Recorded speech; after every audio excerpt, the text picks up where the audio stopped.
Melodiya Aştiye Yekevokên Feqiyê Teyran Profesör Dr. Abdulillah Polat Feqiyê Teyran ku di jiyana sivîl de bi navê Mîr Mihemed de hat naskirin wê demê li gundekê biçûk ê parêzgeha Colemêrgê ji dayîk bû.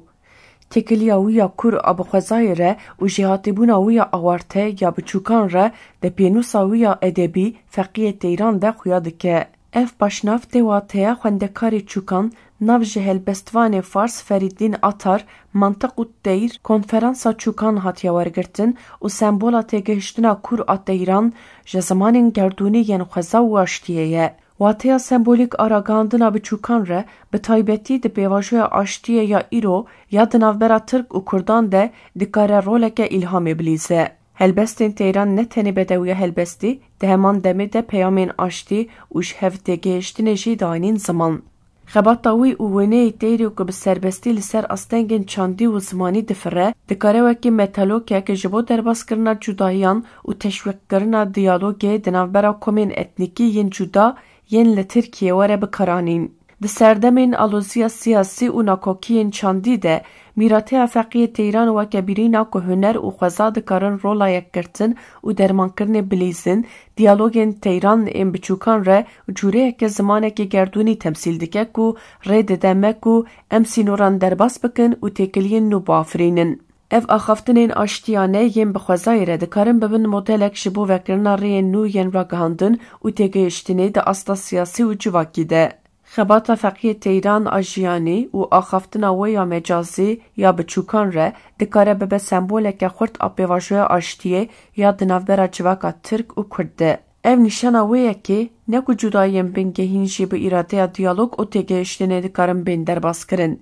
Mîrateya Teyran me vedixwîne ku em şêwazên nû yên li hevhatinê bihesibînin û mirovan teşwîq dike ku peyamên li hevhatinî û jiyana hevbeş ku bi girêdana wî ya helbestî ya bi xwezayê re diyar dike di jiyana xwe ya rojana de bike. Feqiyê Teyran helbestvan û feylesofê Kurd ê sedsala hevdeyan piştî çend salan piştî mirina xwe ji bo pêvajoya aştiyê ya di navbera Tirkiye û civaka Kurdan de îlhameke girîng dide. Berhemên wî yên edebî û rola wî ya navbênkarekî çandî îro dikare bibe pirek ji bo têgihiştinê û lihevhatinê. Ev gotar ve dikole ku Feqiyê Teyran çawa dikare bi felsefeya xwe ya aştiyê û tevkariyên xwe yên çandî ji bo pêvajoya aştiyê ya îro yên bibe balyozek sembolîk. Feqiyê Teyran riya diyaloga çandî, Feqiyê Teyran helbest û edebiyat ji bo pirsgirêkên kur ên mirovî û civakî bikar anî. Bi zimanê xwe yê hostayî û bi şiyana xwe ya formûlekirina ramanên tevlihev baweyeke têgihiştî, wî gihand mirovan li ser astengên çandî û zimanî. Berhemên wî ku gelek caran bi mijarên gerdûnî yên wekî evîn, edalet û lêgerîna giyanê ve mijûl dibin, nirxên ku ji bo wan her du aliyan Tirk û Kurdan bingehînin nîşan dide. Mirovahî û edalet.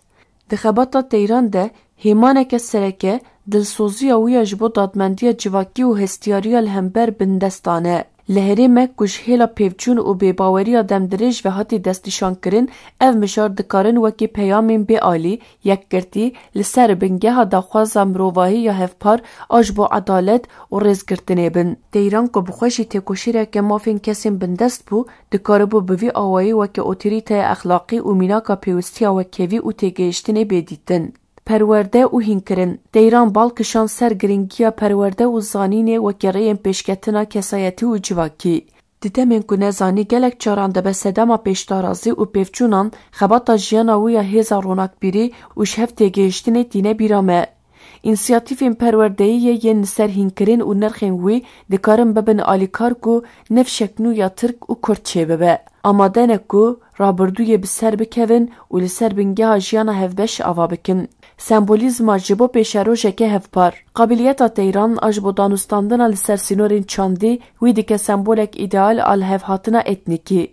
Xebatên wî dikarin di bernameyên perwerdeyiyê, projeyên danûstandina çandî û destpêşxeriyên aştiyên fermî de werin bikaranîn da ku bingehek hevpar a têgihiştinê û rêzgirtinê biafirîne. Teyran bi çalakiyên çandî yên ku helbest û çîrokên xwe pîroz dikin, piştî mirina xwe dikaribû wekî balyozê aştiyê tev bigere û Tirk û Kurd bîne cemhev.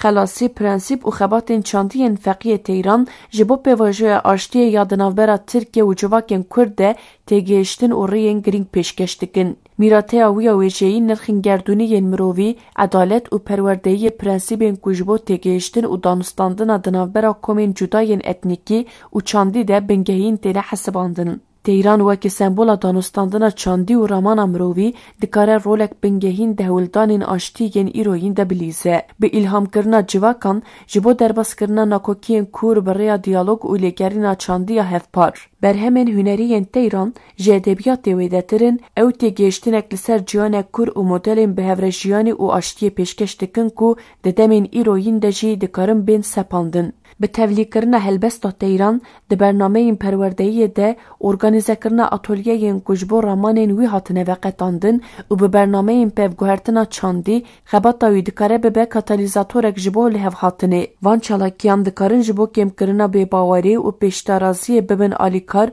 و زمینک بکیر جبو تگیهشتن و هفکاری بافرینن. هر وها بکار آنینا برهم و ایدالین تیران ده گوتو بیجن گشتی و نونرتی مدیایی ده در فتی ودکه کرای گشتی لسر گرینگیا جهرنگیا چاندی و سودین جیان هفبش آشتیانه آگاهدار بکه. او دکارن ببن نمونه این که نشان دادن که تورا رهن چاندی ین کورجی دکارن رامان تفهف و یکرتی ین مروین جباشروژین جهرنگ بینن باهف.